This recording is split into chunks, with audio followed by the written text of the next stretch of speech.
1969 வட ஆற்காடு மாவட்டம் ஆம்பூரில் பிறந்த நெருப்பு தடகள விளையாட்டில் தான் பெற்ற அனுபவத்தை அரசியலில் பிரதிபலிக்கும் ஆளுமையின் சிறப்பு. பிரேமலதா விஜயகாந்த்.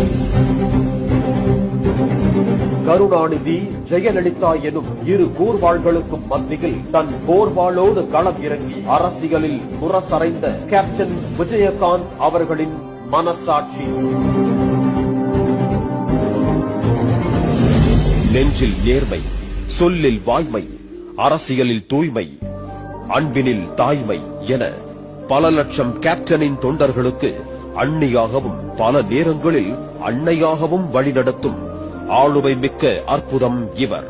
தேமுதிக எனும் கப்பல் கேப்டனை இழந்த போது மாலுமியாய் மாறி அதை கரையினில் சேர்த்தவர். தேர்தல் பிரச்சாரத்தின் போது கேப்டனாய் மாறி மக்கள் கவனத்தை ஈர்த்தவர். புரட்சித் தலைவி செல்வி ஜெயலலிதா அவர்களுக்கு பிறகு ஆண்கள் கோலோச்சும் அரசியல் உலகில் ஒரு பெண்ணாய் தன் கட்சியின் பொதுச் செயலாளராக பொறுப்பேற்று கட்சியையும் அதன் தொண்டர்களையும் கம்பீரத்தோடு வழிநடத்தும் கண்ணியம் மிக்க ஆளுமை.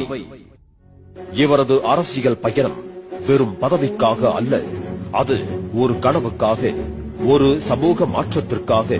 இன்று ஆண்களே தடுமாறும் அரசியலில் தனக்கான தடம் மாறாமல் மக்களின் உரிமைகளுக்காக களம் காணும் தேசிய முற்போக்கு திராவிட கழகத்தின் பொதுச் செயலாளர் பிரேமலதா விஜயகாந்த் அவர்கள்